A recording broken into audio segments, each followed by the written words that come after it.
If you're a gamer, you probably take your choice of gaming keyboard very seriously. That's why we prepared this video for you to find the most suitable keyboard. The Alloy Elite 2 is very much a sequel to the Alloy Elite RGB. For the most part, that's a good thing. The Alloy Elite 2 is compact for a full-size keyboard at 1.7 by 17.4 by 6.7 inches. Its low profile and steel top deck give the body a sleek, stylish look. The hardware design makes way for the RGB lighting to take center stage. The Alloy Elite 2 now comes with translucent ABS pudding keycaps, which in addition to having a higher durability rating let more colorful light from the switch's LEDs shine through. Keycaps of this kind are made using a two-layer combination of plastics. The lower layer is translucent and lets much more backlight glow through the bottom half of the keycap. The result, the backlighting surrounds each key with a well-defined aura, and the black top part still sets off the letter or legend very well. The big innovation, as mentioned, is under the hood, or rather, under the keycaps.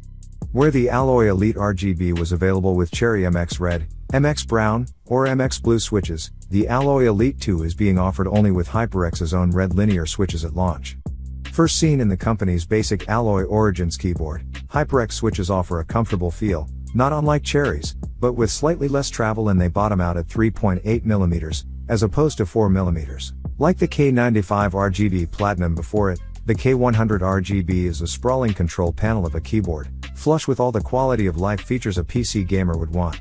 It spreads over 1.44 by 18.44 by 6.5 inches or, better yet, 1.44 by 18.44 by 9.44 inches when you factor in the slim, but well-padded detachable wrist rest. The K100 RGB received a visual overhaul to match its higher-than-high-end mandate. Its brushed aluminum top panel soaks up more light, thanks to the RGB light bar that runs wall-to-wall around the sides and back. The black PBT double-shot keycaps look clean. The status indicator lights, like caps lock and number lock, pop up from under a screen-like plexiglass panel.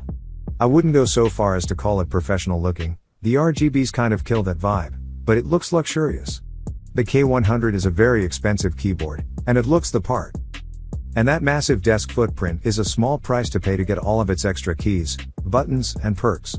In addition to the standard 104 keys on a full size, you'll find 6 dedicated macro keys, labeled G1 G6, slightly offset from the leftmost keys. Like the K95 Platinum XD released in early 2020, the K100 works with Elgato Stream Deck software, making it easy to assign video production functions like switching sources and stream scenes to your extra keys. The K100 is the first keyboard with Corsair's new proprietary OPX optomechanical switches. For the uninitiated, optical or optomechanical switches use a laser cutoff to determine when a key has been pressed, rather than a physical switch. Pressing the key lowers a plunger that breaks the plane of the laser, actuating the key. Corsair claims OPX switches should endure through 150 million keystrokes, more than 3 times as many as a high-quality mechanical switch. With just 63 keys, the TKO is a true 60% keyboard. That means it's missing keys that full-size and 10-keyless keyboard fans consider essential, including the function row, utility keys, and arrows. Like many 60% keyboards, the physical keys may be gone, but their functions are still accessible through an expanded number of function key shortcuts. While the key cuts complicate the typing experience, they enable a compact design. Measuring 1.44 by 11.63 by 4.44 inches, the TKO isn't the smallest 60%er I've used, but it's tighter than many of the new gaming keyboards in this form factor, such as the Fnatic Streak 65 and HyperX Alloy Origin 60. The TKO leaves more room on your desk than a full-size or TKL keyboard, so you can tilt it into a more ergonomic gaming position. Despite removing so many keys, Kinesis found a way to add a couple new ones. Rather than using a traditional spacebar, the space in the bottom row traditionally reserved for the long, central key is replaced by 3 thumb keys. The keys are all programmed to spacebar by default. Breaking the spacebar into multiple buttons gives you room to further customize one of the most ergonomically accessible layout sections. The TKO is highly portable, as keeping with esports trends.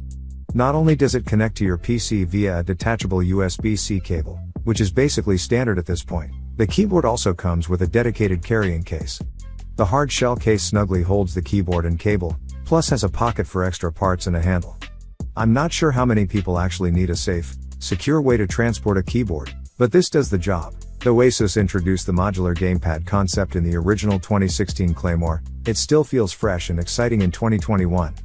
That may be because the Claymore II is a more exciting keyboard overall.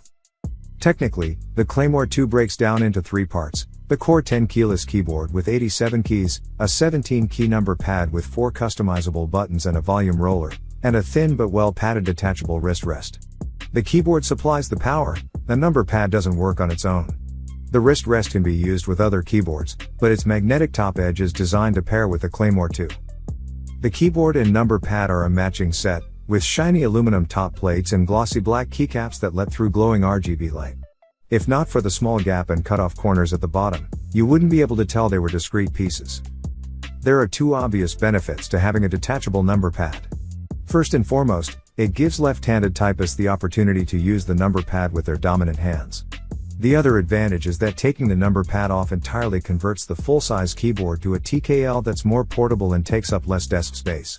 The Claymore measures 1.69 by 18.13 by 6.06 inches with the number pad attached, but only 1.69 by 14.69 by 6.06 without it. The modular number pad also creates a couple of potential issues. Even when it's locked in, the connection feels a bit flimsy. The pad is sturdy enough to type on without an issue, but I wouldn't recommend lifting or storing the keyboard with the 2 parts attached. The number pad is the Claymore II's signature, but it's far from the only new or noteworthy feature. First and most importantly, Asus has switched from Cherry MX mechanical switches in the original Claymore to its own RX opto mechanical switches. The second major upgrade is cutting the cord. The Claymore II joins the swelling ranks of wireless mechanical gaming keyboards.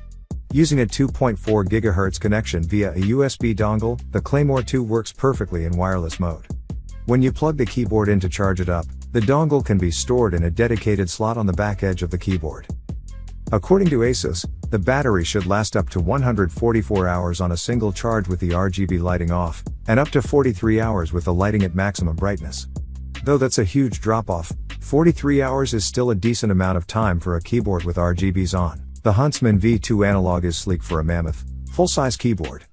Despite measuring 1.81 by 17.45 by 5.5 inches, or 1.81 by 17.45 by 9.03 inches with its magnetically attached wrist rest, the black-on-black chassis has a streamlined body. The Huntsman V2 analog's wrist rest has received a substantial upgrade. The thicker, bezel-less design looks better than previous versions' build, and makes it easier to find a comfortable typing position. In many ways, the V2 analog looks like a typical Razer Huntsman keyboard. In the top right corner, you have the same media controls as the last few top-of-the-line Razer keyboards, a set of round, dedicated media buttons, and a clickable volume wheel with an exposed edge for easy turning. The V2 analog swaps in Razer's PBT double-shot keycaps that were first released in the Huntsman Mini, but they're functionally the same as previous Razer keyboards. I'm more partial to the V2 analog's new, adjustable actuation functionality. Using Synapse, you can adjust how far down the keys need to be pushed before they actuate and send an input. By default, the keys actuate at 2mm and max out at 3.6mm, which is a slightly lower profile than the Cherry Red linear or Razer Orange tactile switches. That said, you can give the keys a hair trigger, as little as 1.5mm to register, or force yourself to fully press every key. Though the switches are the main attraction, it's worth noting that the V2 analog has smaller features that have also received upgrades. For example, the V2 analog features a rare, USB 3.0 pass-through port on its left side. Most pass-through ports are USB 2.0. It comes at slight cost, though both the primary keyboard cable and the pass-through cable now require USB 3.0 for full functionality. Depending on your system, it may help that the primary cable is now USB Type-C.